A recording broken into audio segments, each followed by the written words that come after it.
Bonjour à tous et à toutes. Je vous remercie en fait de nous avoir rejoints, d'avoir répondu à notre invitation ce soir. On va attendre peut-être encore quelques petites minutes qu'il y ait encore des retardataires qui puissent nous rejoindre et puis on va pouvoir débuter le webinaire. Alors pour le moment, vous avez la caméra et le son qui sont coupés systématiquement. C'est pour faciliter l'intervention de Madame Faté.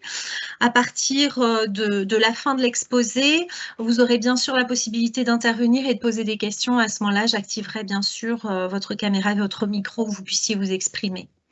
Voilà. N'hésitez pas à utiliser aussi le chat hein, si vous voulez. Et puis à la fin, pour intervenir, bien sûr, n'hésitez pas à utiliser les petites icônes qui sont tout en haut. Voilà.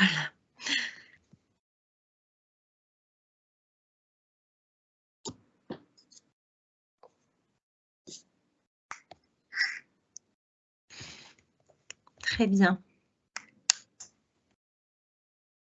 Bon, mais je pense qu'on va commencer, si vous êtes d'accord. Donc, au niveau des micros et des caméras, je vous ai expliqué. Donc, bienvenue, en fait. Le site d'appui Lorrain de l'Erège et puis son directeur, monsieur le professeur Audibert, organise donc une série de 3 webinaires sur la loi de bioéthique 2021. Le premier opus était plutôt généraliste et ce webinaire-ci va traiter d'un point particulier des modifications apportées par la loi de la bioéthique 2021, la possibilité qu'a toute personne majeure de faire cryoconserver ses gamètes. Et pour nous parler du sujet et nous aider dans notre réflexion, nous avons ce soir 2 invités. Nous avons Madame Anne-Julie Faté, qui est pharmacien, docteur junior spécialisé en biologie de la reproduction, qui travaille dans le centre d'AMP, donc assistance médicale à la procréation, du CHU de Nancy. Et nous avons avec nous... Alors, attendez, je vais faire rentrer tout le monde. Je suis désolée parce que c'est mon premier webinaire. Je fais tout en même temps. J'essaye de faire au mieux. Voilà. Et donc, nous avons le facilitateur de la soirée qui est le professeur Alain Léon, qui est médecin anesthésiste et directeur du site d'appui Champardonnay de l'Erège, donc qui est bien sûr l'espace de réflexion éthique du Grand Est. Alors, j'ai déjà beaucoup parlé et je vais donner la parole à monsieur Léon pour qu'il introduise un petit peu le sujet. Voilà, à vous. Merci Madame Thiriez. Écoutez, je vais être assez rapide pour laisser la parole à Madame Faté. Effectivement, je suis le directeur du site d'appui Champagne-Ardenne de l'espace de réflexion éthique Grand Est et je remercie le professeur Audibert, mon ami, de m'avoir confié la facilitation de cette conférence. Je suis loin d'être un spécialiste de la procréation médicalement assistée, mais néanmoins, c'est un sujet qui nous a occupés il y a 2 ou 3 ans lorsque nous avons préparé en fait les états généraux en vue de la révision de la loi de bioéthique publiée en 2021, dont la précédente mouture datait de 2011. Donc il y a eu beaucoup de discussions entre-temps.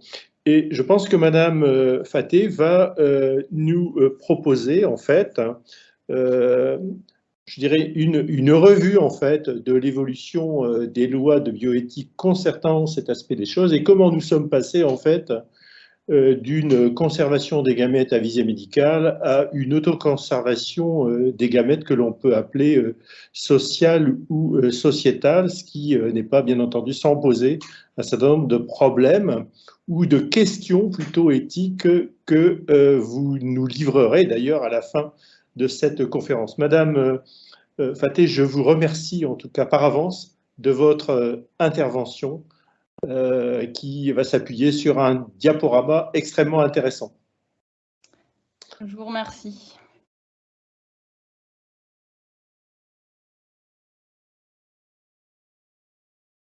Du coup, j'ai déjà été introduit par Madame Thiriez, mais bon, effectivement, je suis Anne-Julie Faté, donc je suis docteur junior spécialisée en biologie de la reproduction et je tenais à remercier l'Erège de m'avoir demandé justement d'intervenir sur ce sujet que je trouve particulièrement intéressant et que j'ai eu beaucoup de plaisir donc à développer dans ma présentation et à travailler même au point de vue personnel. Hop. Ah, alors pour passer. Voilà. Au niveau de ma présentation, donc, je vais commencer par un bref historique avec quelques dates importantes, notamment au niveau de la cryoconservation. Pardon. Puis au niveau... Ah, je suis désolée.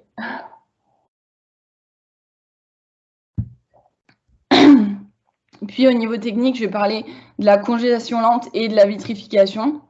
Et ensuite, au niveau de la loi, plus tout ce qui est législation et évolution des lois, notamment des lois de bioéthique, pour finir par plus un développé de la mise en œuvre et de la réalité du terrain sur cette cryoconservation dite sociétale.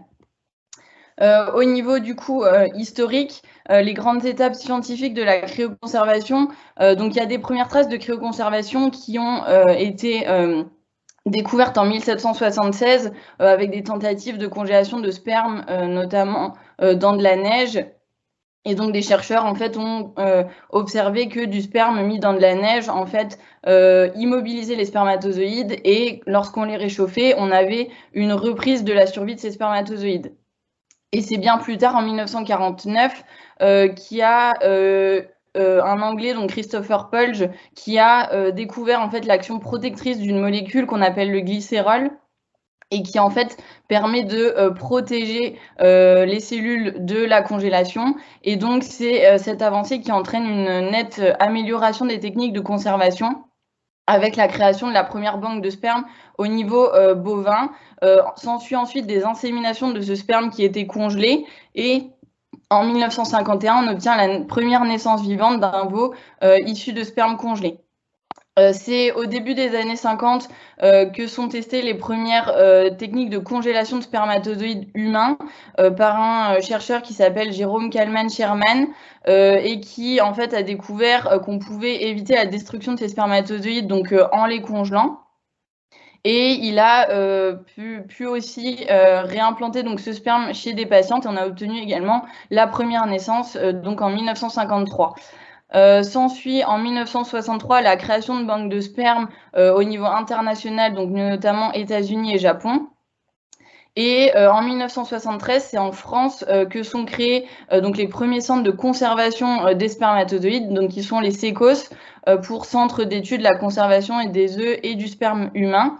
Et le 4 mars 2012, le premier bébé qui est né après vitrification ovocytaire, donc là c'est plus sur le versant des ovocytes, puisque la technique de cryoconservation ovocytaire par vitrification a été autorisée seulement en 2011. Du point de vue technique, donc la cryoconservation, c'est la conservation par le froid de cellules et de tissus qui sont vivants. Ça, c'est la définition donc, qui est donnée par le Larousse. Les objectifs de la cryoconservation, c'est d'arrêter de manière réversible, puisqu'on veut que ces cellules, une fois qu'on les réchauffe, elles puissent devenir à nouveau viables, voire pour les gamètes, qu'elles puissent redonner des embryons qui aboutiront à une naissance vivante.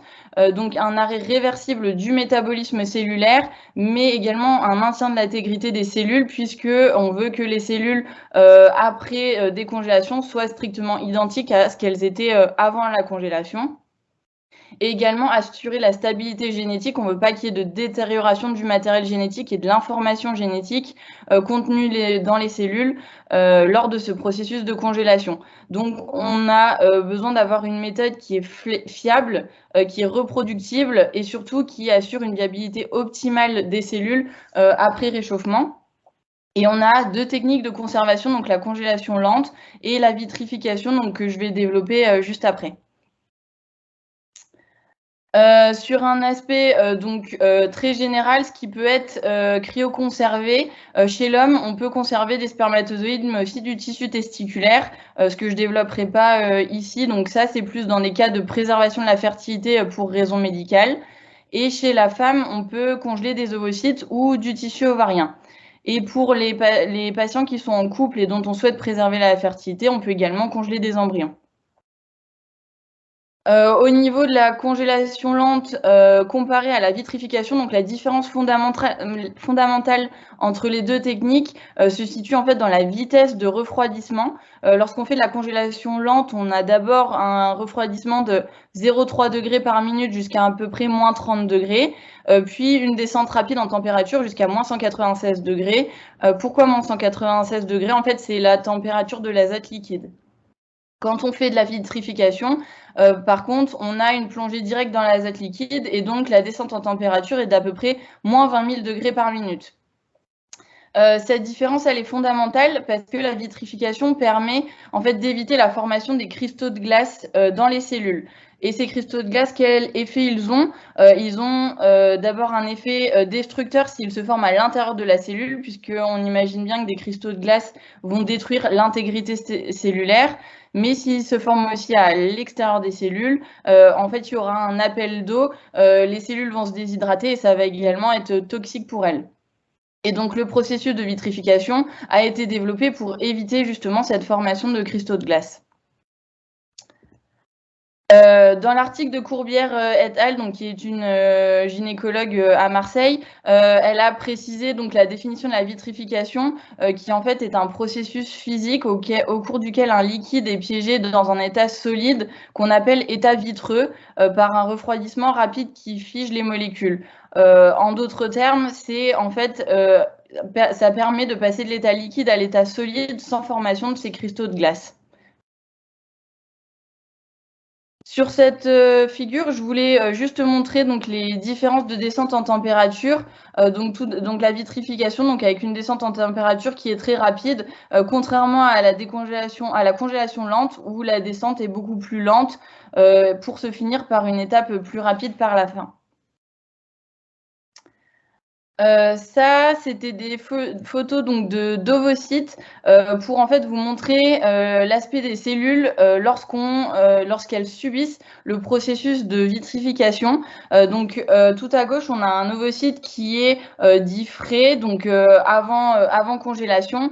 Et puis en fait, cette cellule va être baignée dans différents bains de cryoprotecteurs, ce qui va permettre de faire sortir au maximum l'eau contenue dans ces cellules.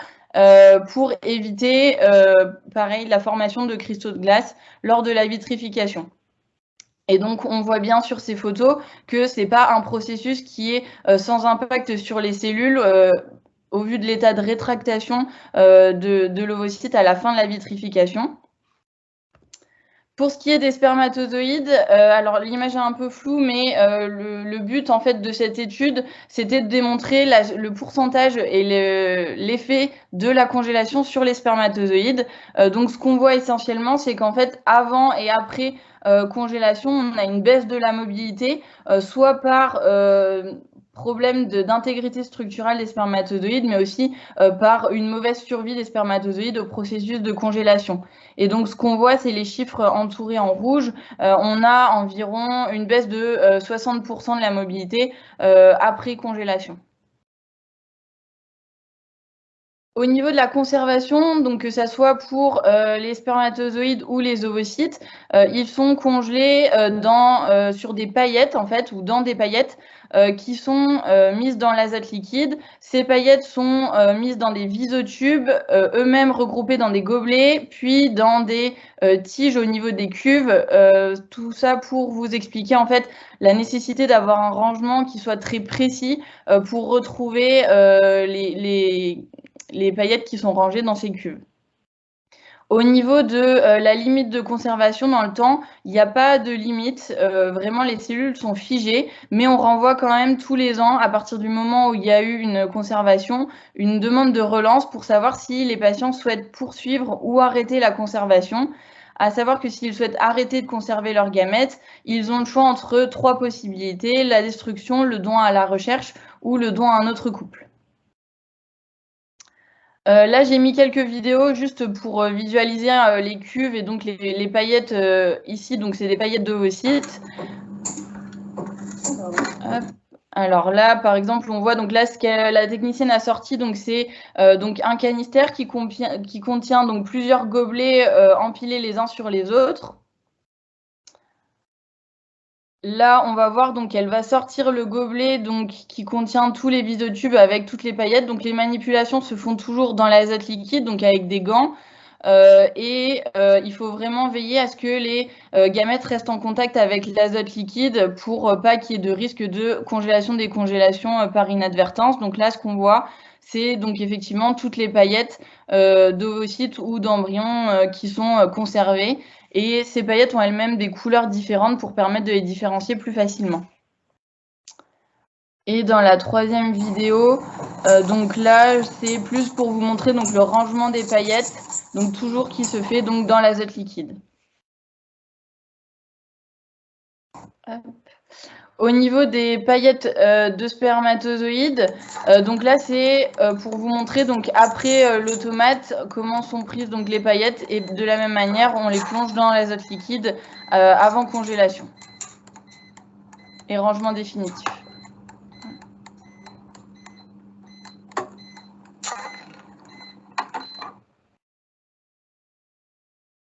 Au niveau de la réutilisation, pour les paillettes de spermatozoïdes, la réutilisation peut se faire soit donc toujours par des techniques d'AMP, soit en insémination, c'est-à-dire qu'on va décongeler les paillettes et inséminer le sperme directement au niveau de l'utérus de la conjointe, soit si les spermatozoïdes ont peu survécu à la décongélation, ça nécessitera le recours à une fécondation in vitro, c'est-à-dire féconder les ovocytes au laboratoire pour ensuite retransférer l'embryon chez la conjointe. Comme je vous l'ai dit, il n'y a pas de limite dans la conservation. L'âge limite de réutilisation est fixé en fait par la loi et est limité donc à 60 ans pour le conjoint, avec une conjointe qui doit avoir maximum 45 ans si on réutilise en insémination ou 43 ans si on doit passer par une ponction ovocytaire et une FIV. Pour les ovocytes qui sont conservés, c'est uniquement une réutilisation en fécondation in vitro avec micro-injection. Donc c'est ce qui est le plus vu à la télé quand on parle un petit peu d'AMP, c'est-à-dire qu'on prend un spermatozoïde qu'on va directement micro-injecter à l'intérieur de chaque ovocyte. Pourquoi on est obligé de passer par cette technique? C'est parce qu'en fait, avant d'être congelés, les ovocytes, on les décoronise, c'est-à-dire qu'on enlève toutes les cellules qui sont autour, et donc on ne peut plus faire une fécondation in vitro qui est dite classique. De la même manière, il n'y a pas de limite dans le temps pour la conservation de ces ovocytes, et c'est toujours l'âge limite qui est fixé à 45 ans pour madame et à 60 ans pour monsieur. À savoir que le taux de naissance vivante par ovocyte congelé est estimé en moyenne à 4% en moyenne, donc quel que soit l'âge. Donc c'est quand même relativement faible. Je vous ai mis ce tableau pour vous montrer les chances de grossesse après congélation donc, des ovocytes. Souvent, on différencie donc deux tranches d'âge chez la femme, puisqu'on sait que chez la femme, le facteur le plus limitant au niveau de la fertilité, c'est l'âge. Contrairement à chez l'homme, où on a peu d'altérations spermatiques avec l'âge qui avance, chez la femme, l'âge est particulièrement important.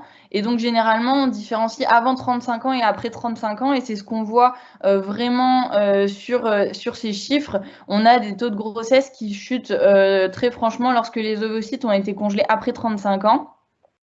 Et donc, ces auteurs ont conclu que pour bénéficier d'une conservation ovocytaire, le mieux serait d'obtenir entre 20 et 25 ovocytes pour avoir entre 77 et 94% de chances d'obtenir une grossesse après décongélation et utilisation de ces ovocytes. 20 à 25 ovocytes, ça correspond à peu près 2 stimulations et 2 ponctions ovariennes. Au niveau de la législation, depuis la fin, donc au niveau du contexte et comment on en est arrivé à cette loi de bioéthique, à l'autorisation de la cryoconservation sociétale, donc depuis la fin des années 60, il y a une forte pression sociale qui est exercée en faveur de la liberté de la procréation, de l'autorisation de la prescription de contraceptifs, de la légalisation de l'IVG. Le but, en fait, étant de permettre au couple d'avoir un enfant quand il l'estimait optimal. Et la fertilité, c'est vrai que ça apparaît pour de nombreuses femmes comme un droit à la reproduction, en fait, un droit à disposer de son corps quand elle le souhaite et le permettre en fait d'avoir une grossesse quand elle le désire et quand elle se sent prête. Et pourquoi elles ont beaucoup demandé à avoir cette autoconservation sociétale, c'est pour permettre en fait de moins subir cette pression de l'horloge biologique et de ne pas précipiter une décision de grossesse sous prétexte que l'âge avançant, elle serait de moins en moins fertile. C'était également pour diminuer l'inégalité financière puisque la conservation des ovocytes pour raison non médicale, elle est pratiquée dans d'autres pays en Europe, ce qui engendre en fait un espèce de tourisme procréatif où beaucoup de femmes vont hors de France pour congeler leurs ovocytes de la façon dont elles le souhaitent. Et donc, ça permettrait en fait de diminuer cette inégalité financière et d'obtenir une inégalité qui serait plus juste entre hommes et femmes vis-à-vis donc de l'horloge biologique, puisque comme je vous l'ai dit, les hommes sont moins affectés par l'âge au niveau de la qualité de leurs spermatozoïdes. Dans le monde, donc pour comparer à ce qui se fait dans le reste du monde au niveau de la cryoconservation des gamètes à visée sociétale, en Europe, il y a plusieurs pays qui autorisent cette pratique, donc notamment l'Autriche, Malte, qui en fait avait... alors non, pardon, je confonds. Donc l'Autriche, Malte et la France, donc jusqu'en 2021, avaient donné une loi en fait qui carrément interdisait la cryoconservation sociétale des gamètes. Mais il y avait d'autres pays tels que l'Espagne, l'Italie, la Grande-Bretagne, la Belgique, qui en fait autorisaient cette cryoconservation pour raisons non médicales. Et la Société européenne d'embryologie et de médecine de la reproduction, donc qui s'appelle l'ECHRE, était plutôt, elle, en faveur d'une autorisation de cette pratique dans tous les pays européens. Et au niveau mondial, on a des pays tels que le Brésil, les États-Unis, le Canada et le Japon qui, eux, autorisaient également cette cryoconservation sociétale. Et donc, comme je vous l'ai dit, cette différence de législation au sein de même pays de l'Union européenne donnait lieu à un tourisme procréatif et la demande de cryoconservation pour raison non médicale a clairement augmenté dans ces pays. Donc là, par exemple, les chiffres qui sont donnés sont pour les centres de fertilité espagnols, donc qui sont le plus qui ont le plus subi les fortes demandes de cryoconservation ovocytaire. Et donc en 2010, ils avaient à peu près 2,9% de demandes et ils sont aujourd'hui, en 2015, à 24,2% et ça ne cesse d'augmenter. Et c'est majoritairement dans des couples hétérosexuels, donc à plus de 77%, qui demandent à avoir cette cryoconservation sociétale. Au niveau des grandes étapes législatives de la cryoconservation, donc c'est en 1994 qu'a eu la première loi de bioéthique qui en fait visait à encadrer les progrès scientifiques et médicaux et éviter les dérives quant à toutes ces émergences de nouvelles pratiques. En 2004, la première révision de la loi de bioéthique autorisait la cryoconservation des gamètes, cette fois pour raison médicale, lorsque donc une prise en charge médicale était susceptible d'altérer la fertilité ou lorsque la fertilité risque d'être prématurément altérée. Donc cette cryoconservation visait surtout les patients ou les patientes qui allaient par exemple avoir un traitement de chimiothérapie qui allait altérer leur fertilité et on devait en amont leur proposer justement de conserver soit des gamètes, soit des tissus germinaux pour permettre, si par la suite leur fertilité est abaissée, voire s'ils sont stériles, de pouvoir quand même avoir un enfant. En 2011, il y a eu la deuxième révision des lois de bioéthique. Le fait marquant, c'est l'autorisation, donc justement, de la vitrification des ovocytes qui donnait lieu à des meilleurs taux de survie. Jusque-là, on congelait les ovocytes en congélation lente et on est passé de à peu près 10 à 12% de grossesse après décongélation lente des ovocytes à peu près 40% lorsqu'on dévitrifie donc des ovocytes. Et donc, ça a considérablement augmenté les chances de grossesse. Et donc, ça permet de proposer aux patientes qui devaient bénéficier d'une préservation de la fertilité, d'une technique qui leur donnait réellement des chances d'avoir une grossesse par la suite. En 2021, ont ensuite eu lieu les 3e révisions de la loi de bioéthique, donc qui nous amène à l'autorisation donc de la cryoconservation des gamètes pour raisons non médicales ou sociétales. En 2004, juste pour recontextualiser, donc c'est le texte qui autorise le recueil et la conservation des gamètes lorsqu'il y a une prise en charge médicale qui est susceptible d'altérer la fertilité ou lorsque la fertilité risque d'être prématurément altérée. Et il y a un arrêté qui est paru en 2010 qui visait en fait à renforcer cette nécessité d'information des patients qui vont subir une chimiothérapie, une radiothérapie ou une opération qui pourrait altérer leur fertilité, et donc pour rappeler aux praticiens la nécessité d'adresser ces patients en AMP pour du coup qu'on puisse les conseiller sur la fertilité. De 2011 à 2021, beaucoup de sociétés savantes se sont prononcées quant à la conservation ovocytaire et des spermatozoïdes pour raisons non médicales. La Société nationale des gynécologues obstétriciens de France, donc CNGOF, s'est exprimée en faveur de cette pratique, de même que l'Académie nationale de médecine en 2017. Le Comité consultatif national d'éthique avait un avis défavorable en 2017, puis est devenu finalement favorable en 2018. Et ce qui était explicité, c'est que le projet de la nouvelle loi de bioéthique entendait trouver un point d'équilibre entre ce que la science propose, ce que la société revendique et les valeurs fondamentales qui soutiennent l'identité bioéthique de la France, tout en accordant une place particulière aux situations de souffrance, voire de drame que rencontrent certaines personnes. Donc, ce que dit la loi maintenant en 2021, elle stipule que toute personne majeure qui répond à des conditions d'âge qui ont été précisées par décret peut bénéficier du recueil, du prélèvement et de la conservation de ses gamètes en vue de la réutilisation ultérieure à son bénéfice d'une assistance médicale à la procréation. Ces recueils, ce prélèvement sont subordonnés à un consentement écrit avec l'importance donc de bien informer le patient ou la patiente sur les conditions, les risques et les limites des démarches pour cryoconserver ces gamètes. La loi stipule également que la couverture de ces frais est prise en charge donc par la sécurité sociale, à l'exception des frais qui sont afférents à la conservation. Donc, je détaillerai juste après donc les frais de ces différentes congélations.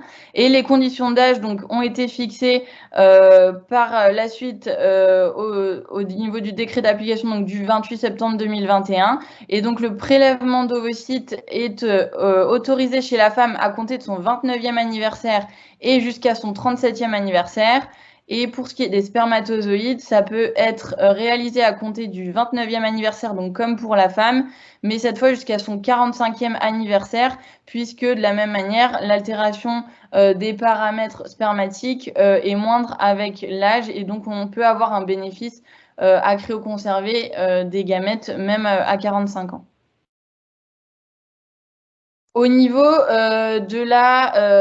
du prix donc de ces pratiques, donc la conservation qui est à la charge des patients est de 40,50 € par an, ce qui en fait représente les frais d'azote et les frais de relance annuels engendrés par cette conservation. Au niveau du prix de revient pour une congélation de spermatozoïdes, c'est à peu près 130 € avec un spermogramme qui est à 35 €, une congélation à 95 €. Pour ce qui est de la vitrification ovocytaire, tout compris, on est aux environs de 3 000 €. Donc pour une ponction ovocytaire, ce prix comprend monitorage, donc le suivi de la stimulation avec échographie et prise de sang, Les traitements de stimulation qui sont à un peu plus de 1 000 €, la ponction ovocytaire en elle-même, donc le prix de l'hospitalisation du geste à 1 400 € et la technique en elle-même de vitrification ovocytaire est facturée 338 €. Et donc tous ces processus donc, sont pris en charge par l'assurance maladie avec cette révision de la loi de bioéthique. Pourquoi les limites d'âge? Donc là, j'ai remis un graphique qui montre en fait la baisse de la fertilité en fait des hommes et des femmes avec l'âge. Et donc ce qu'on peut voir, c'est au niveau de la courbe rose, donc qui représente le niveau de fertilité des femmes, qu'on a une baisse qui est très importante au-delà de 37 ans. Cette baisse est également ressentie chez les hommes, mais avec une pente beaucoup moins importante, et donc ce qui permet d'avoir une cryoconservation qui est autorisée jusqu'au 45e anniversaire.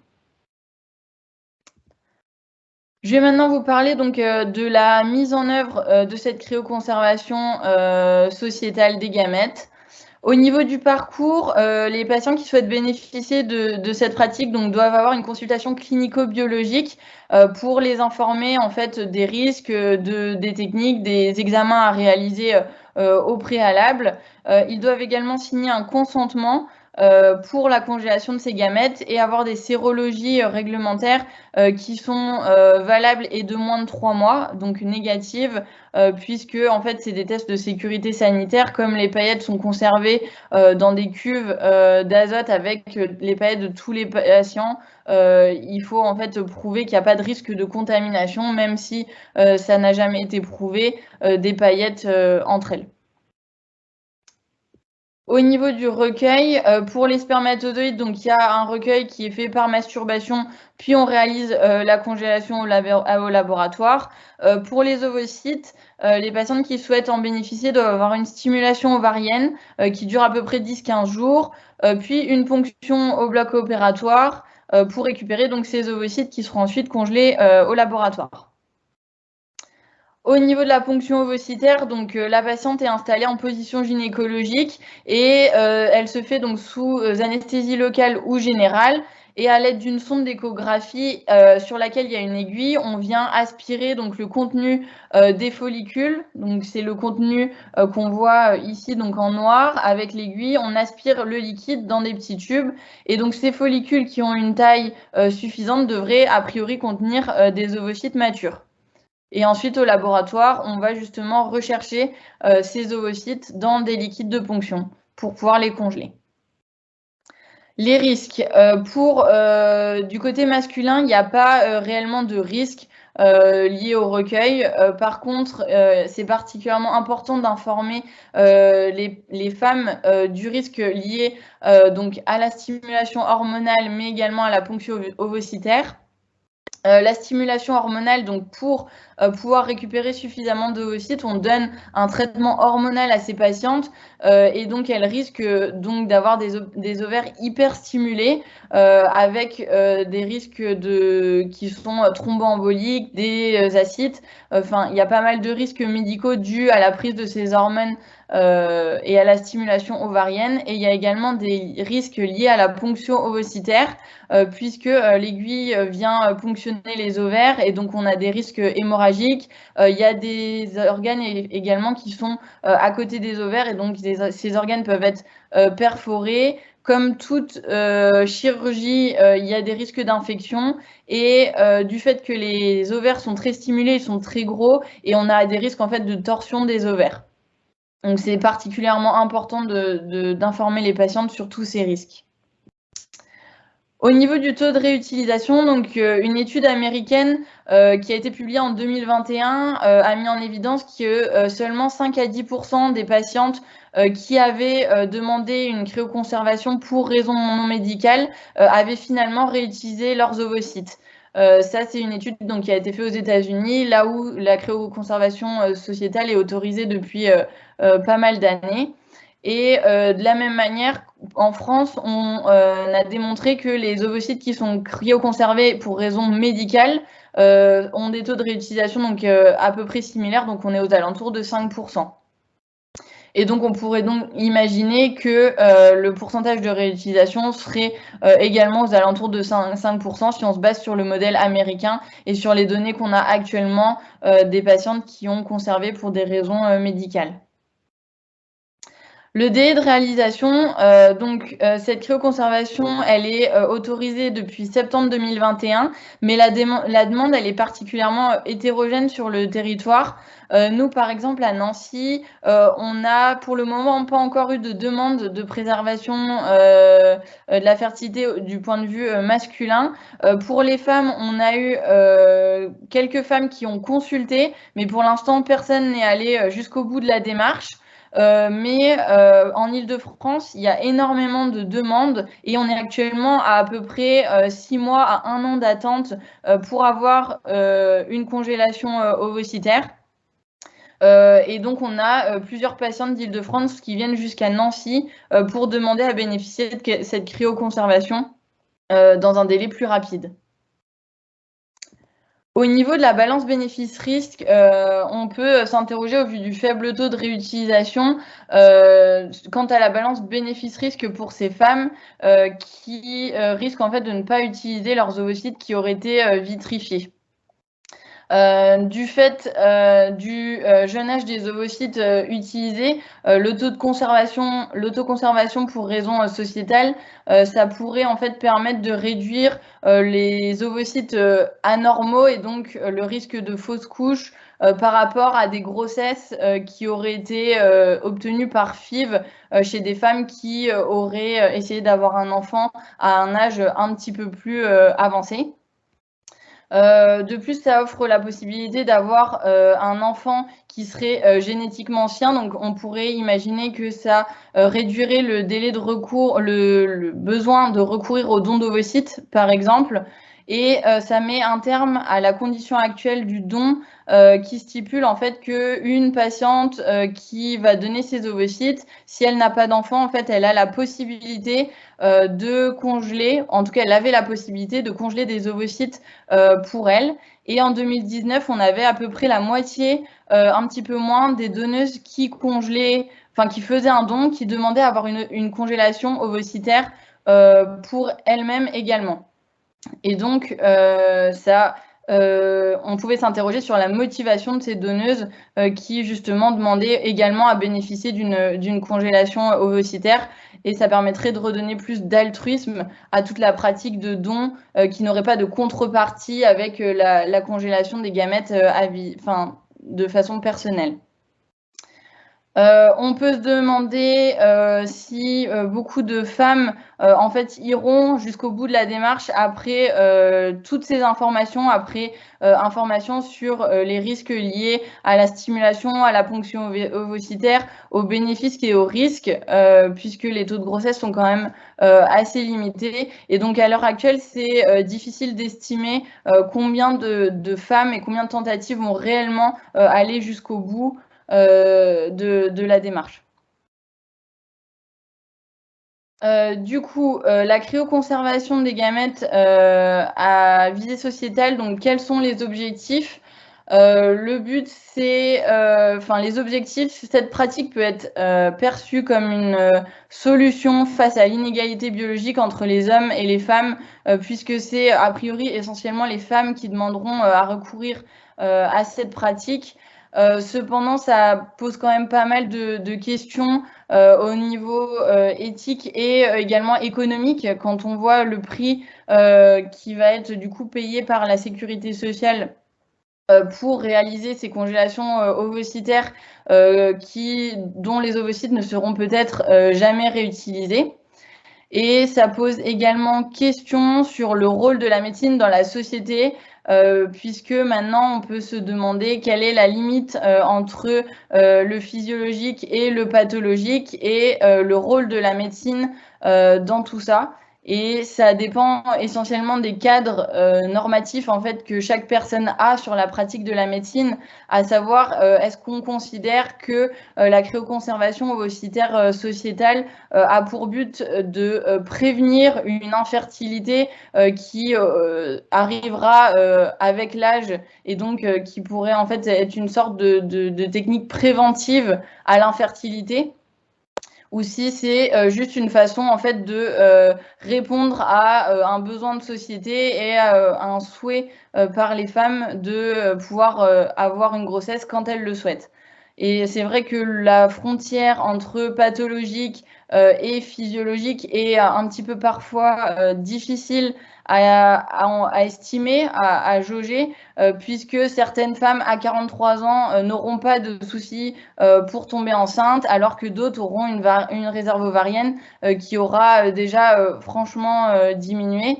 Et donc, beaucoup de femmes à l'heure actuelle ont des recours à l'AMP justement au-delà de 40 ans. Et donc, on pourrait penser qu'en offrant la cryoconservation ovocytaire sociétale, ces femmes auraient pu congeler précédemment et donc auraient plus facile à avoir un enfant au jour d'aujourd'hui.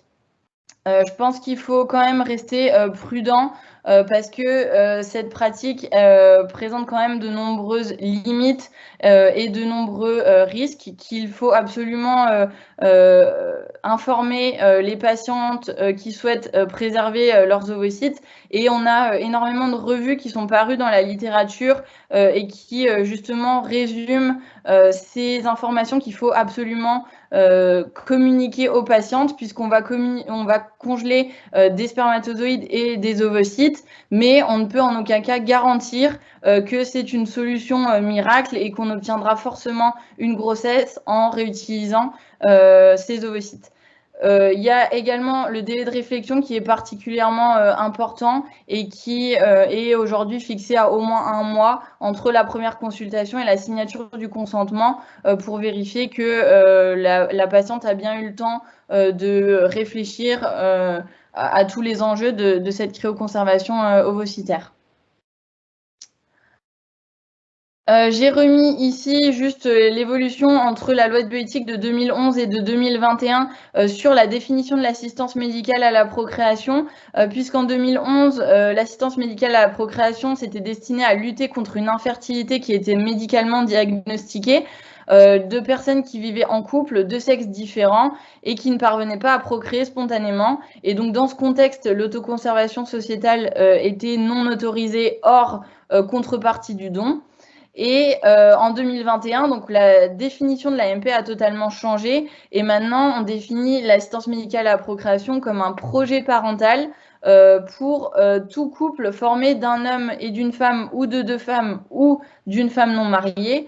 Et donc dans ce contexte, on peut envisager que l'autoconservation sociétale fasse bien partie de cette assistance médicale à la procréation, puisqu'elle permettrait de répondre à un projet parental qui serait du coup futur. Et donc c'est dans ce contexte qu'elle a été autorisée, donc avec la révision de la loi de bioéthique de 2021.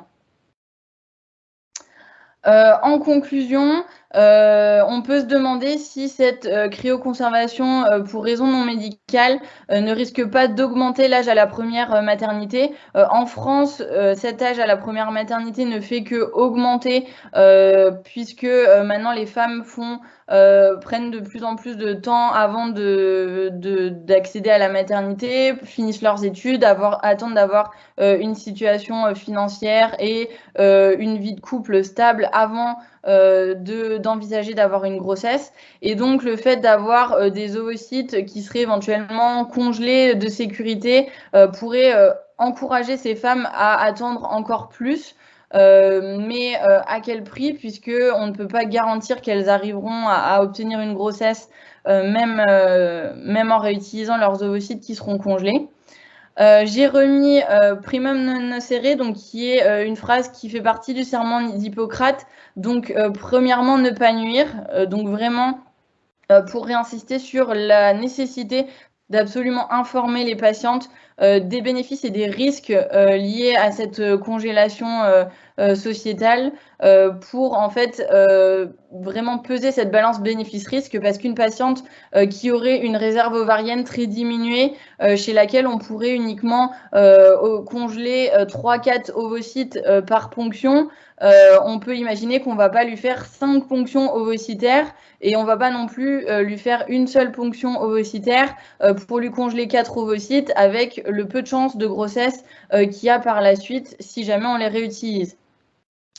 J'ai remis en question, donc ça c'est plus une interrogation que j'ai pas spécifiquement la réponse, mais l'AMP est-elle au service de l'évolution de la société? Donc est-ce que l'AMP doit répondre à toutes les demandes de la société en termes de fertilité?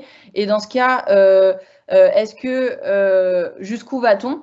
Et donc l'AMP, puisque maintenant on peut faire de plus en plus de choses, on fait des progrès techniques en termes de congélation sans arrêt, est-ce que l'AMP est à l'origine des demandes qui sont toujours qui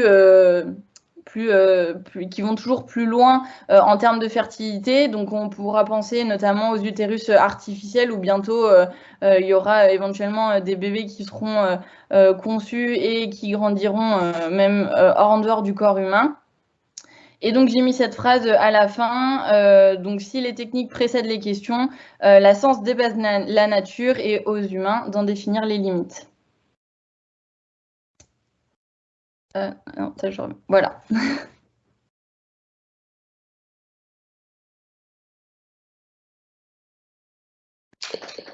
Merci beaucoup, Madame Faté, pour votre conférence et pour la richesse, en fait, de votre présentation, et aussi pour la clarté de votre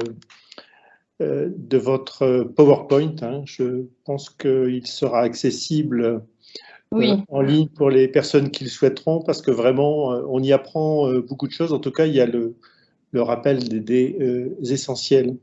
On entend bien que, à l'issue de votre présentation, la technique va beaucoup plus vite en réalité que la médecine pratiquée par des médecins, même si quelques médecins ont une part de responsabilité, je veux dire une responsabilité au sens abernatien du thème.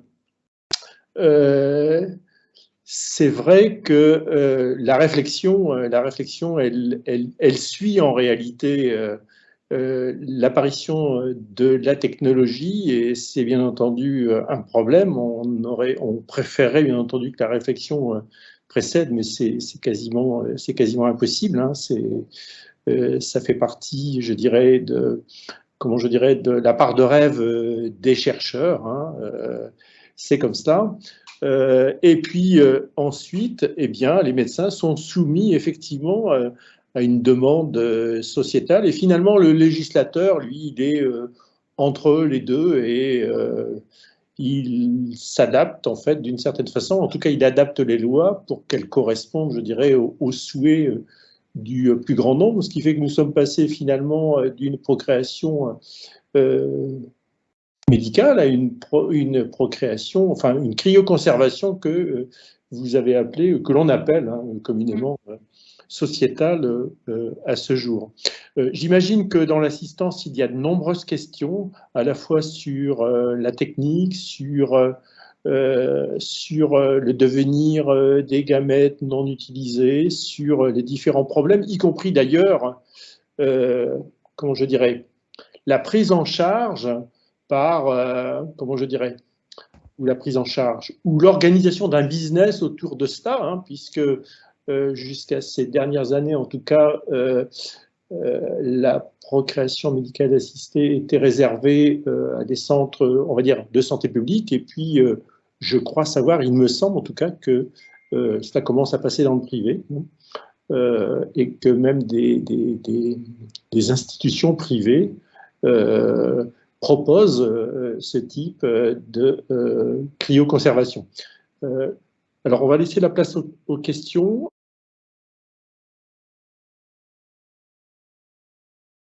Vous pouvez, prenez la parole. Je ne sais pas, Madame Thirier, comment on s'organise?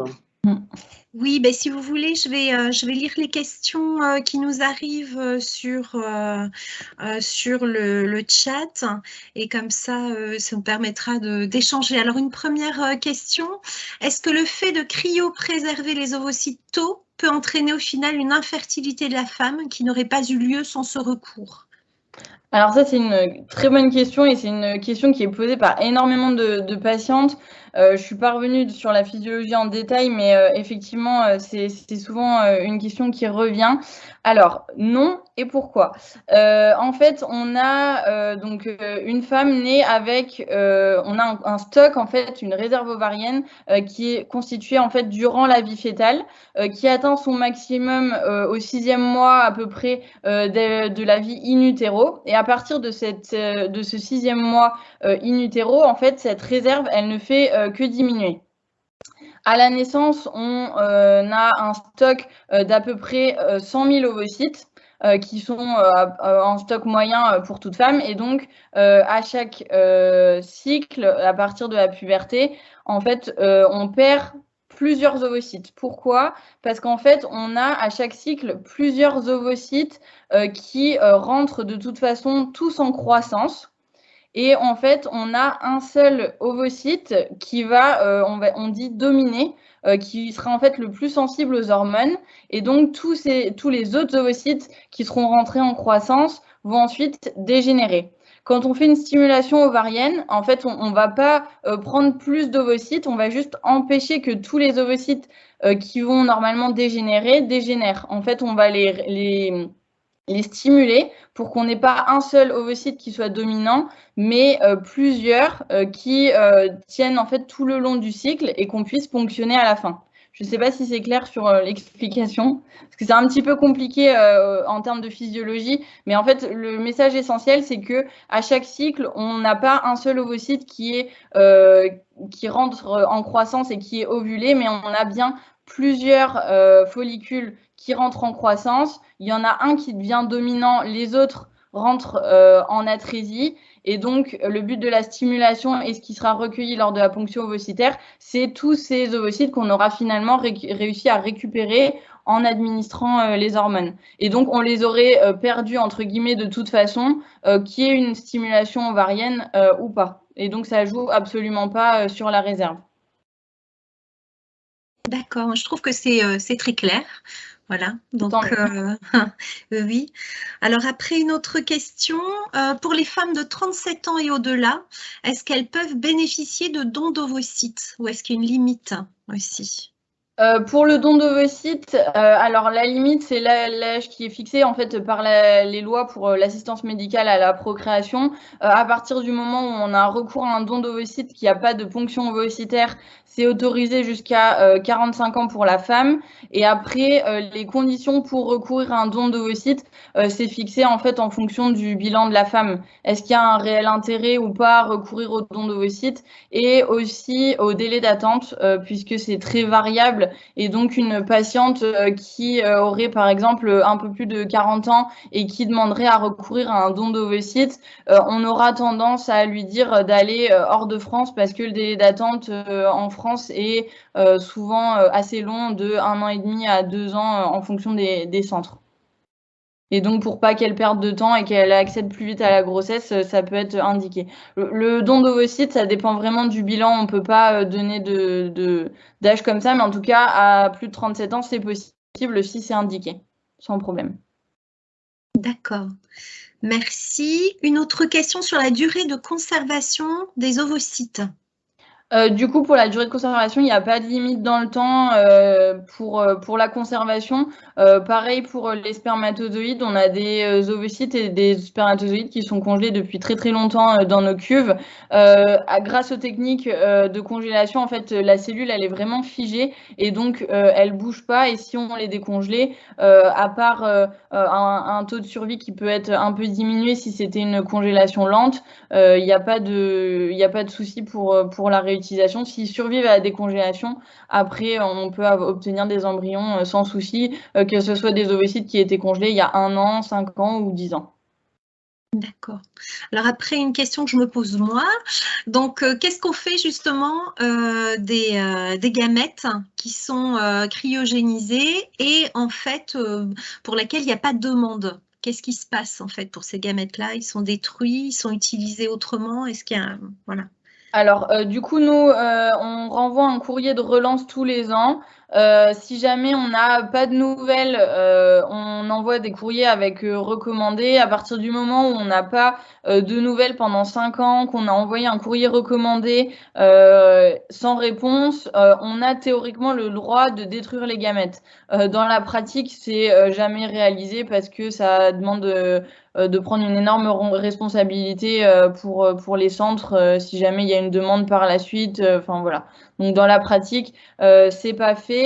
Après, les gamètes en fait peuvent être détruites en cas de décès de la personne qui les a cryoconservées ou lorsque l'âge de recours à l'AMP est de toute façon dépassé. Si jamais on a un homme qui a 65 ans qui donne pas de nouvelles pour la congélation de ses spermatozoïdes, eh ben on est en droit de détruire puisqu'il n'a de toute façon plus l'âge pour réutiliser ses gamètes. D'accord. Ils sont jamais utilisés à d'autres fins? Que si on a l'autorisation donc de la personne qui a congelé, donc avec la relance, si jamais il y a une décision d'arrêter la cryoconservation de ces gamètes, il y a 3 possibilités. La destruction, donc la personne peut directement demander à ce que ces gamètes soient détruits. Il y a le don à la recherche, donc là c'est pour permettre, donc soit on donne au centre de référence biologique, enfin pour faire des recherches, si jamais les gamètes peuvent être inclus dans une étude, hein, ou le don à un autre couple aussi, s'il le souhaite. Et pour le don à un autre couple, après, s'ensuit tout un interrogatoire pour savoir si on peut réellement attribuer les gamètes pour le don avec un interrogatoire sur les antécédents personnels et familiaux et des examens pareils, karyotypes pour l'analyse des chromosomes, des sérologies réglementaires, etc. C'est un parcours qui est après assez long quand même lorsqu'ils décident de faire don de leurs gamètes à un autre couple. D'accord, merci. Monsieur Léon, vous vouliez poser une question? Je vous laisse peut-être la poser en direct. Alors, il faudrait juste ouvrir votre micro, s'il vous plaît. Je voulais juste vous poser la question concernant la traçabilité en fait du prélèvement des gamètes. Vous n'avez pas abordé ce problème-là, mais j'imagine que c'est quelque chose d'extrêmement compliqué. Et comment passe-t-on finalement du don que l'on pourrait appeler dirigé pour soi-même à l'anonymat du don? Puisque lorsqu'il y a par exemple une vingtaine d'ovocytes prélevés, on peut dire 50% des gamètes prélevées peuvent faire l'objet d'un don. Comment on passe à l'anonymat dans ce cas-là? Alors, très bonne question. Je vais déjà parler du coup de la traçabilité pour tout ce qui est donc dès lors, c'est même valable pour toutes les pratiques en assistance médicale à la procréation. Du fait des enjeux, il y a énormément de double vérification et de registres papier sur ordinateur pour en fait ne pas avoir de soucis de traçabilité. À savoir par exemple quand on fait une congélation d'ovocytes, on vérifie l'identité des ponctions des tubes sur les liquides qu'on récupère du bloc. Chaque fois qu'on change de boîte, 2 personnes différentes doivent vérifier que les noms correspondent entre les 2 boîtes. Quand on congèle les ovocytes, de la même manière, on vérifie que la paillette dans laquelle va être congelés les ovocytes est au bon nom, avec le bon code. Et donc là, pareil, il y a toujours 2 personnes qui vérifient. Les données sont tracées sur le logiciel de laboratoire. Donc on ressaisit le rangement très précis de chaque paillette, la couleur de chaque paillette, le code de chaque paillette. C'est de la même manière vérifié par 2 personnes puisque la technicienne saisie et le biologiste qui valide vérifient ces informations. Et si jamais on a un souci informatique, on a toujours des registres papier qui sont conservés pendant 40 ans. Donc au niveau de la traçabilité, sur ça, on n'a jamais de soucis parce que c'est vraiment très cadré comme activité. Pour les paillettes qui ont été à la base cryoconservées en nom propre et qui repassent sur le don, le problème, c'est qu'en fait, on ne peut pas réétiqueter des paillettes qui sont congelées dans l'azote liquide. Et donc, effectivement, une patiente qui a attribué ses ovocytes pour le don, on est obligé, en fait, de connaître le nom de la donneuse pour vérifier le code de la paillette si elles sont en nom propre. Mais lorsqu'on attribuera ces ovocytes à un couple receveur, on aura 2 dossiers totalement dissociés. Et en fait, le nom du couple receveur n'apparaîtra jamais au même endroit que le nom de la donneuse d'ovocytes. Et donc, ça, c'est le travail des biologistes qui connaissent du coup l'identité et du couple receveur et de la donneuse. Et donc, quand on a la vérification du code de la paillette, nous, effectivement, on voit que c'est le nom de la donneuse qui n'est pas anonymisé. Les ovocytes sont décongelés et la paillette, elle est pas pour garder une trace de ce qui a été décongelé. Donc, on garde toujours les paillettes vides. Et donc, cette paillette, elle est mise, mais pas dans le dossier du couple receveur, mais dans le dossier de la donneuse elle-même. Et donc, en fait, ça permet d'avoir 2 dossiers totalement séparés et il n'y a jamais de lien qui est possible entre le couple receveur et la donneuse. Et si jamais on a besoin d'écrire, par exemple, tel couple receveur est appareillé avec telle donneuse, elles ont des numéros d'anonymat qui sont attribués séparément, mais qui, du coup, n'apparaissent pas sur les paillettes. D'accord. Merci beaucoup. Alors, nous avons une autre question. Est-ce qu'on peut imaginer, vu les évolutions sociétales, que dans les années à venir, les ovocytes et les gamètes puissent être donnés dans d'autres pays européens et voire dans le monde, et même avec un registre mondial? Alors, ça peut s'imaginer, dans la pratique, c'est extrêmement compliqué. Déjà, en France, il faut savoir que les gamètes et les dons de gamètes restent en fait au niveau régional.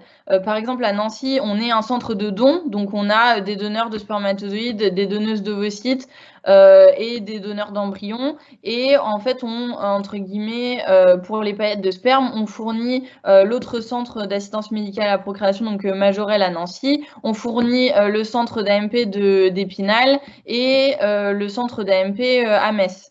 Et donc, en fait, il n'y a pas d'échange déjà de paillettes au niveau national.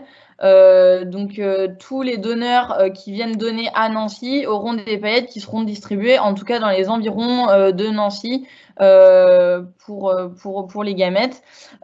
Et donc, pour ce qui est des pays étrangers, les législations, les examens sanitaires sont très différents d'un pays à l'autre. Et donc, ça paraît vraiment quasiment impossible d'envisager un échange parce qu'il y a des pays où en fait le don est non anonyme.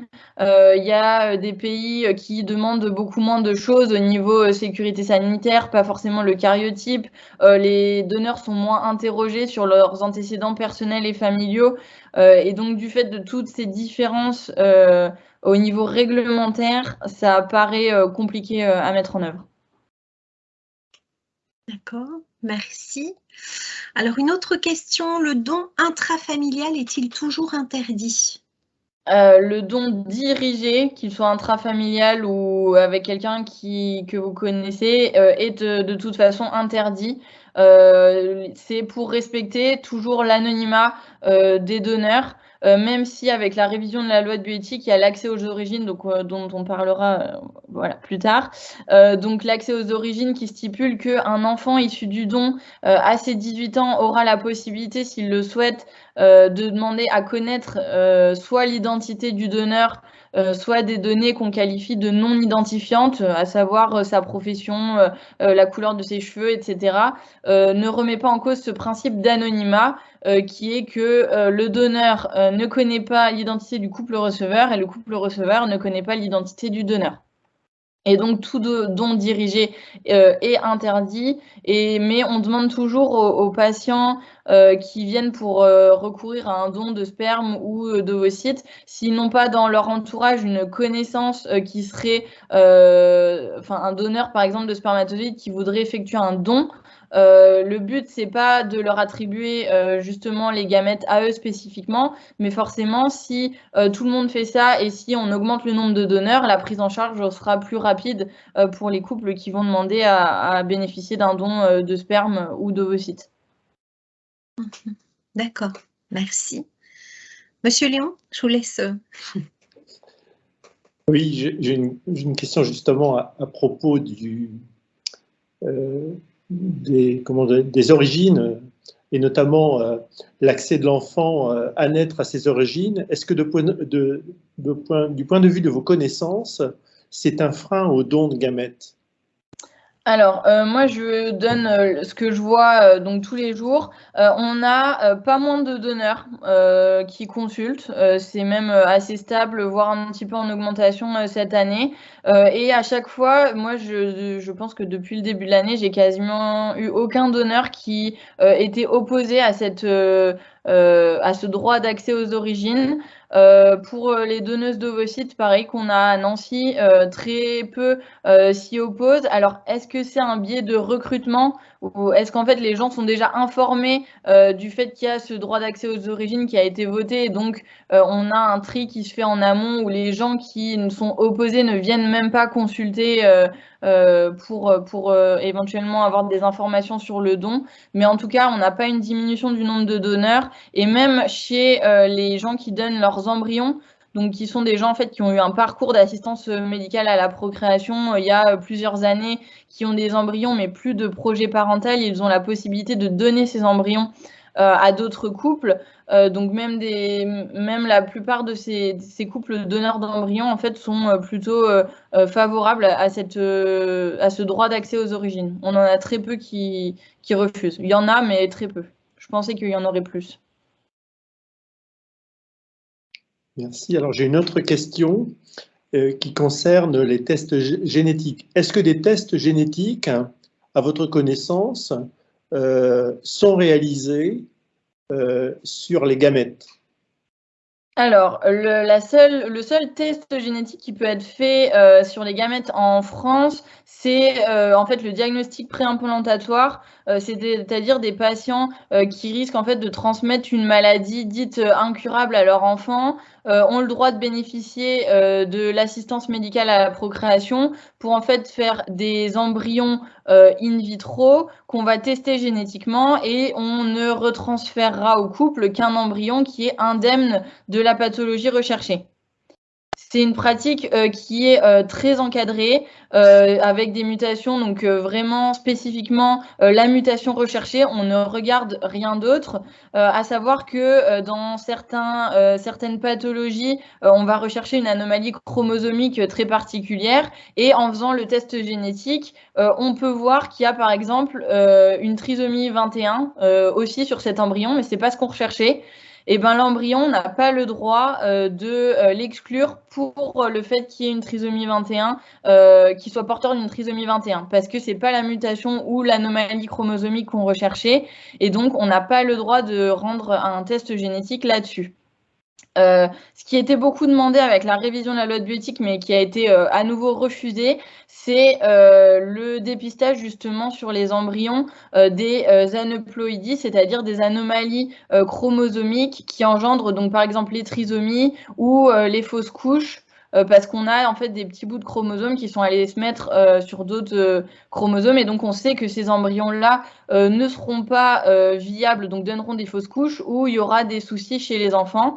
Et donc on a demandé à avoir l'autorisation en France de justement screener les embryons pour ne pas retransférer des embryons qui seraient porteurs de ces anomalies et ça a été en fait refusé avec la révision de la loi de bioéthique. Et c'est une pratique qui, par contre, est autorisée dans les pays européens et notamment en Espagne, où ils font en fait ce screening qui est en France, on dit que ça peut être apparenté à l'eugénisme, mais en fait, on ne fait pas du tout de sélection de l'embryon sur le fait qu'il soit indemne de pathologie. On éviterait juste de transférer des embryons qui, de toute façon, ne donneraient pas de grossesse ou donneraient des enfants atteints de trisomie ou d'autres pathologies avec des anomalies chromosomiques. Donc, Voilà, en France, ils apparentent encore ça à l'eugénisme, mais c'est fait dans des pays européens et notamment en Espagne. Et il y a beaucoup de couples qui vont en Espagne et qui payent du coup leur ponction FIV, etc. pour bénéficier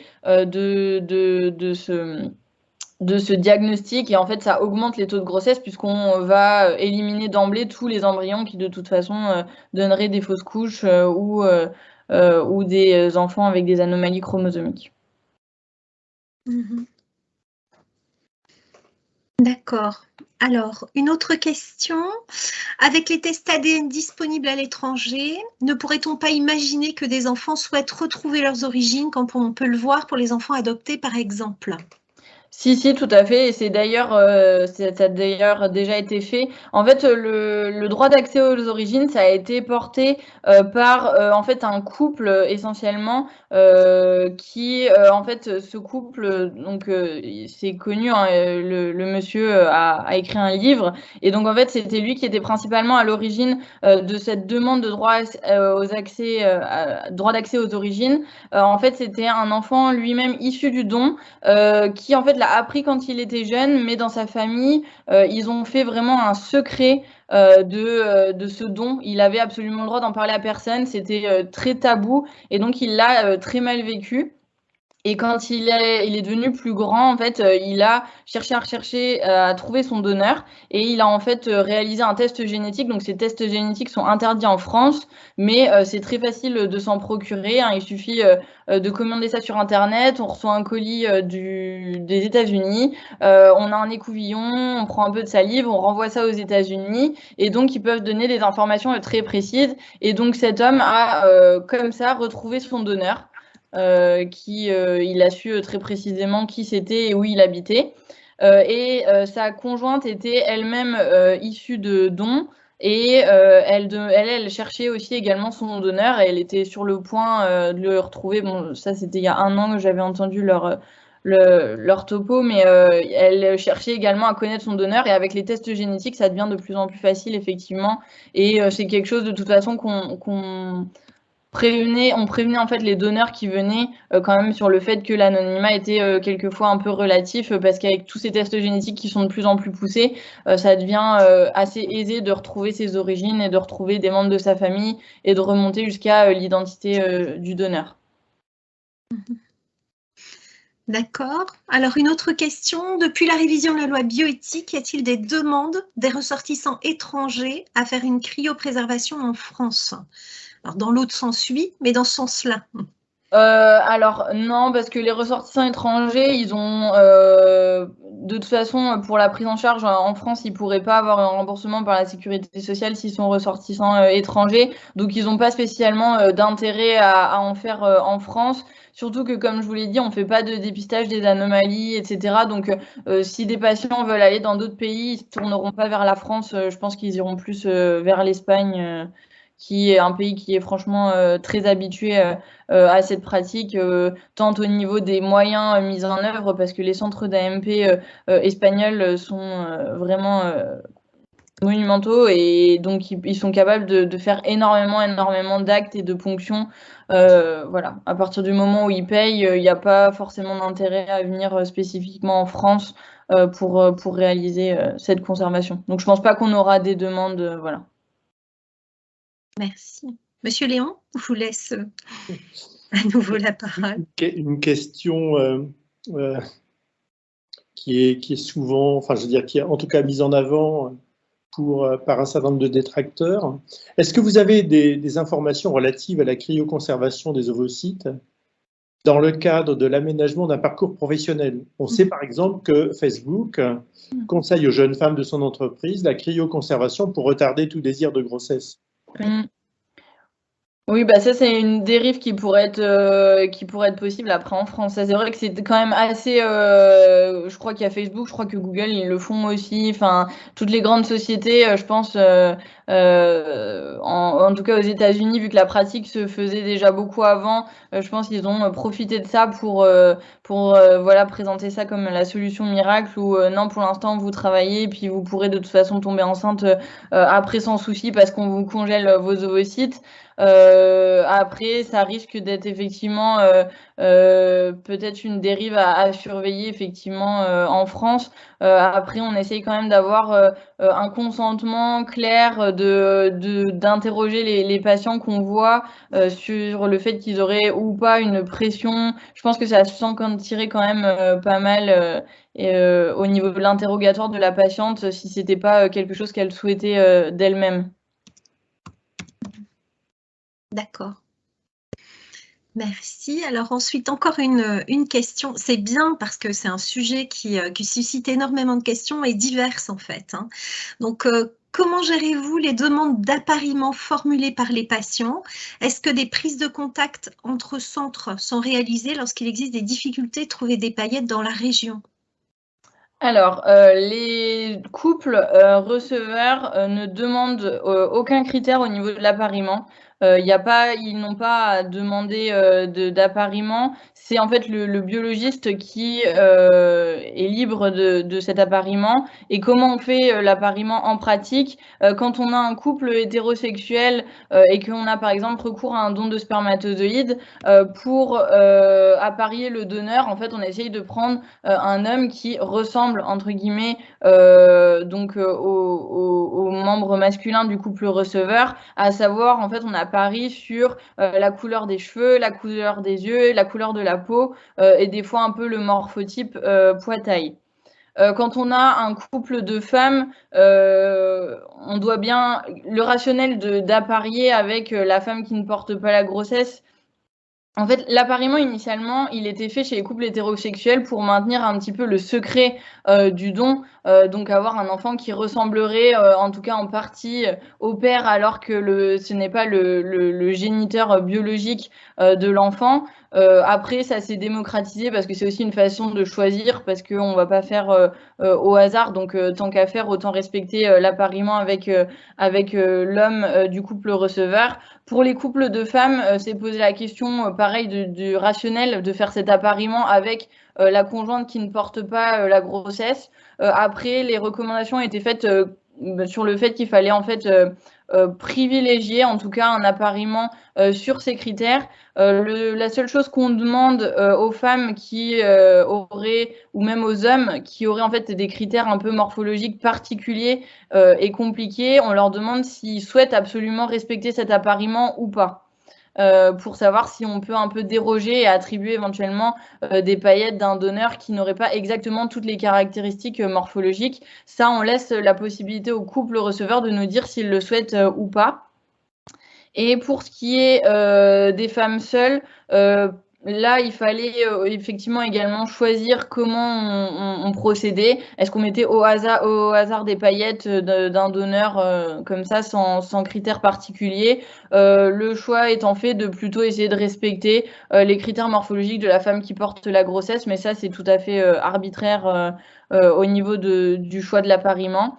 Et pour ce qui est des paillettes particulières, donc quand on a des phénotypes particuliers, donc je pense effectivement aux patients qui seraient noirs. On a par exemple à Nancy, actuellement on a un donneur, mais bientôt on n'aura plus de paillettes d'hommes noirs. Et donc si on a un couple avec un conjoint noir qui demande en fait à avoir des paillettes qui respectent le phénotype, effectivement on fait une demande en fait nationale pour éventuellement avoir des paillettes d'autres centres pour respecter cet appariement phénotypique.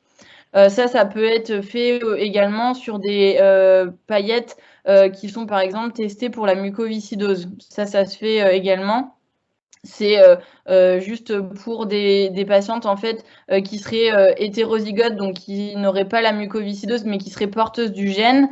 Elles risquent en fait de transmettre la mucoviscidose si le donneur est lui aussi atteint ou en tout cas porteur de cette mutation. Et donc il y a des paillettes qui sont testées dans certains centres de France pour cette maladie en particulier. Donc les gens qui le souhaitent peuvent aller en fait fait chercher des paillettes, par exemple, c'est à Amiens, pour bénéficier d'une tentative et être sûr que l'enfant ne sera pas atteint de mucoviscidose. Parce qu'il y a à savoir que la mucoviscidose, c'est à peu près une personne sur 25 qui est porteuse à l'état hétérozygote, donc qui n'a aucun signe de la maladie, mais qui est potentiellement porteur. Et donc, si le conjoint est lui aussi porteur hétérozygote, il y a un risque du coup que l'enfant soit atteint de mucoviscidose. Merci. Alors moi j'ai une petite question. On a parlé tout à l'heure des coûts. Alors comment ça se passe? Est-ce que c'est vraiment, on va dire, la cryoconservation, est-ce qu'elle concerne que les couples qui ont entre guillemets les moyens, on va dire du moins en ce qui concerne les femmes, parce qu'on a vu que c'était pas les mêmes budgets hein, pour hommes et pour les femmes. Et comment ça se passe en vrai, enfin dans la réalité, voilà. Bah, en fait, toute la prise en charge, donc tous les coûts, à savoir les à peu près 3 000 € de ponction, traitement, etc., sont prévus pour être pris en charge par la sécurité sociale. Donc en fait, il n'y aura pas de différence à ce niveau-là. Les seuls frais qui seront à régler par le patient sont en fait les 40,50 € de conservation annuelle, aussi bien pour les spermatozoïdes que pour les ovocytes. Donc le coût ne sera pas du tout un frein à cette pratique puisque tout est pris en charge de A à Z quasiment. D'accord. Donc, on n'est pas dans la même chose que ce qu'on voit, par exemple, à l'étranger ou en Espagne, dont vous parliez, non, etc. Oui, tout à fait. D'accord. D'accord. C'est peut-être pour ça qu'ils ont décidé justement en France d'autoriser et de rembourser. Après, c'est inédit, hein, aucun autre pays dans le monde ne rembourse cette pratique, malgré le fait qu'elle soit autorisée dans pas mal de pays. C'est en France le seul pays où on va effectivement rembourser toute la procédure. Et quand on voit les coûts qui sont engendrés, notamment pour une ponction ovocytaire, à peu près 3 000 €, à savoir, comme je l'ai dit dans le diaporama, que pour une femme qui a une bonne réserve, si on veut lui apporter des réelles chances de grossesse, il faut au moins faire 2 ponctions. Ça fait 6 000 € et il y a des femmes qui auront peut-être éventuellement moins d'ovocytes et qui feront peut-être 3, j'espère pas jusque 4, mais ponctions ovocytaires pour avoir le nombre souhaité et avoir de réelles chances de grossesse. D'accord, donc voilà, c'est une décision inédite du coup, quelque part dans notre pays, manière de voir les choses très particulière. Monsieur Léon, vous vouliez prendre la suite? Oui, hélas, le temps passe vite et il est presque 20 h ou peut-être même déjà 20 h. Moi, j'ai deux, voire une avant-dernière question. Toute personne, de mon point de vue, a droit au désir. Est-ce que l'on devrait légiférer à propos de la cryoconservation en vue de l'APM post-mortem et d'évoluer vers un droit victimaire? Alors, l'AMP post-mortem, ça a pareil été un gros débat des révisions avec la révision de la loi de bioéthique. C'était quelque chose qui était pas mal revendiqué et qui était demandé par beaucoup de personnes qui bénéficient, donc effectivement, qui ont des embryons qui sont cryoconservés. Par exemple, une femme qui a des embryons qui sont conservés, mais son conjoint est malheureusement décédé. Et donc, en fait, elle a pu, la possibilité de réutiliser ces embryons. Mais avec la révision de la loi de bioéthique, effectivement, ça a été de nouveau refusé. Et donc, l'AMP post-mortem n'est toujours pas autorisée. À savoir que lorsqu'on fait un transfert embryonnaire ou une insémination, on demande toujours la présence des 2 membres du couple pour vérifier donc qu'ils sont consentants d'une part, mais également qu'ils sont vivants. Et donc, si jamais l'homme souvent ne peut pas être présent, en fait, on demande à ce qu'il soit joignable au moment du transfert. Et en fait, on lui téléphone pour vérifier que voilà, il est toujours présent, consentant et vivant entre guillemets. Voilà, pour pas justement avoir d'AMP post-mortem, parce que dans certains centres, il y a des couples qui ont eu recours à l'AMP avec le monsieur qui était en toute fin de vie et donc la prise en charge a été accélérée. En fait, entre le moment de la ponction et du transfert embryonnaire, le monsieur est décédé malheureusement. donc la femme en fait n'a pas pu avoir son transfert embryonnaire, elle n'a pas pu être enceinte, et donc elle avait fait un recours auprès du tribunal pour avoir le droit à utiliser ses embryons. En l'occurrence, elle a eu l'autorisation de bénéficier de ces embryons, mais c'est au cas par cas, et d'autres couples qui en ont fait la demande ont, eux, été déboutés, donc c'est au cas par cas, et ça a été vraiment extrêmement rare. Et là, ils ont considéré en fait que c'était vraiment entre la ponction et le transfert qu'il y avait eu un délai qui était tellement court qu'on pouvait autoriser, mais voilà. C'est au cas par cas, et je pense que c'est dépendant du juge qui est en charge de l'affaire. Merci. Vous aviez une dernière question, Monsieur Léon, ou est-ce qu'on terminera après? Voilà. Est-ce qu'il faut étendre en fait cette activité au secteur privé non lucratif? Enfin, il y a des chiffres qui circulent. Il est écrit ou il est dit que une cryoconservation dans le secteur privé, cela rapporterait ou coûterait 7 000 €. Je ne sais pas si c'est vrai. En tout cas, on voit bien d'ailleurs, je crois qu'il y a une autorisation qui a été donnée par l'ARS Grand Est à Saint-Vincent, à Strasbourg, autant que je sache. Hein. Donc on sent bien que...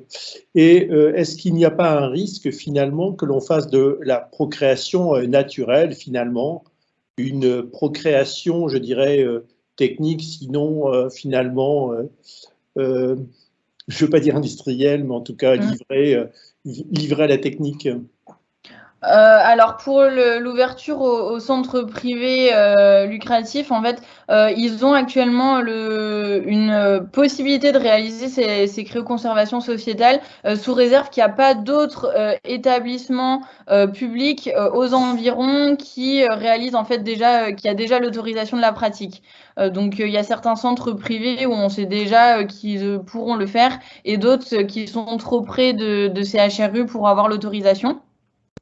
Après, si clairement, moi, je pense que la dérive qu'il peut y avoir, c'est si des femmes ont recours à une cryoconservation des ovocytes, qu'elles ont X ovocytes qui sont congelés lorsqu'elles souhaiteront une grossesse, elles vont peut-être même pas essayer de façon naturelle et spontanée d'avoir une grossesse, mais dire j'ai des ovocytes qui sont congelés, on va juste aller faire le recueil de sperme, on fait les embryons, on remet l'embryon, et puis je vais tomber enceinte plus facilement, sans attendre ce fameux normalement délai d'1 an qui doit qui doit amener à consulter en assistance médicale à la procréation. Je pense qu'on a un risque clairement de surmédicaliser la procréation et d'arriver à des dérives où il y aura même plus d'essais de grossesse spontanée à partir du moment où il y aura des ovocytes qui seront congelés.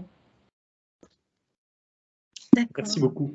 On a déjà énormément de couples qui consultent quand même très tôt, au bout de des fois 6 mois d'essais de rapports avec absence d'obtention de grossesse. Ils consultent déjà en assistance médicale à la procréation, donc c'est déjà un début de surmédicalisation. Après, on avait la possibilité de leur dire attendez, on attend quand même en fonction de l'âge, mais chez des patients jeunes où il n'y a pas de souci particulier, on leur dit attendez, c'est 1 an avant d'envisager une éventuelle prise en charge. Effectivement, si la patiente, la femme est plus âgée, on va aller plus vite parce qu'on sait que le temps, c'est important. Mais je pense que les gens, ils n'ont pas aussi assez connaissance du taux de fertilité, en fait, en fonction de l'âge. Par exemple, pour un couple qui a 25 ans, donc ils sont très jeunes, tout va bien, il n'y a pas de souci, les gens ne savent pas que le taux de réussite, les chances de grossesse par cycle chez un couple de 25 ans est de seulement 25%. À 35%, on chute à 12,5%, et à 42 ans, on n'est plus qu'à 6% de chances de grossesse. Et donc, souvent, quand ça n'arrive pas assez vite, les gens ont peut-être tendance à consulter un petit peu trop vite, parce qu'effectivement, il y a la solution toute trouvée de l'assistance médicale à la procréation. Et on a même des gens qui demandent à avoir recours directement à la FIV sans forcément avoir des indications, parce que effectivement, les taux de grossesse en FIV, quand on transfère un embryon, sont un petit peu plus élevés, puisqu'on est à l'étape suivante de juste l'insémination, où on met en fait les spermatozoïdes au niveau de l'utérus. Donc pour une insémination, on a à peu près 20% de chances de grossesse. quand on a des très bons taux de grossesse.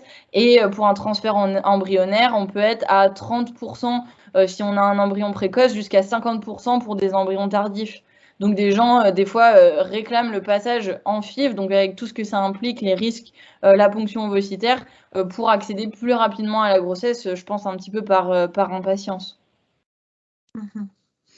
C'est intéressant ce que vous dites, parce que, enfin, faut pas non plus faire, je dirais, de la cryoconservation et de la procréation artificielle, en fait, un instrument de désillusion, parce que ça ne marche pas à tous les coups. Ah bah ça, je pense que c'est le message qu'il faudra le plus faire passer aux patientes je pense qu'on aura beaucoup moins de demandes masculines. La plupart des hommes qui ont fait des demandes à Nancy, en fait, c'était des hommes vraiment âgés et qui du coup n'entraient plus dans la limite des 29-45 ans autorisés par la loi. Et donc, du coup, ça a été assez facile d'y répondre, mais c'est vrai qu'on a quand même peu de demandes au niveau masculin, et même pour les donneurs de spermatozoïdes sans enfants qui avaient avant le droit à conserver, il y en avait quand même peu qui demandaient à avoir cette conservation. D'accord. Très bien. Alors, une toute petite dernière question pour la route. Alors, un couple qui a déjà eu un enfant a-t-il les mêmes droits à accéder à la PMA? Donc, ce sera la dernière question. Je vous remercie. Oui, bien sûr. L'infertilité, en fait, qu'on rentre dans nos dossiers, c'est une infertilité primaire, donc c'est-à-dire que le couple n'a jamais eu d'enfant, ou secondaire. Un couple qui a déjà eu un enfant, mais qui a du mal à concevoir et qui a un délai de conception plus long pour le deuxième, peut sans souci accéder à la PMA, et il n'y a pas de différence de prise en charge. On n'attend pas. C'est exactement les mêmes conditions de prise en charge. Très bien. Je vous remercie.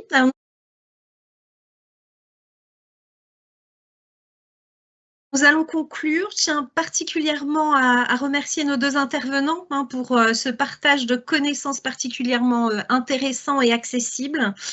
Nous vous remercions tous pour votre présence ce soir, et nous vous invitons à participer à notre dernier opus du webinaire qui se déroulera le mercredi 8 juin de 18h30 à 20h. Alors notez déjà ça dans vos agendas, on vous envoie très vite l'invitation.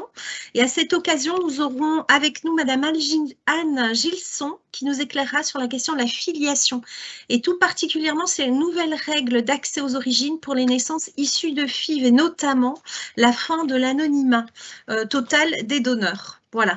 Je vous souhaite à tous une bonne soirée, et puis je vous dis à bientôt. En tout cas, un grand merci à vous, Madame Fateh, pour votre présentation, y compris d'ailleurs les documents, mais surtout aussi, comment je dirais, la réactivité aux questions qui vous ont été posées et leur précision.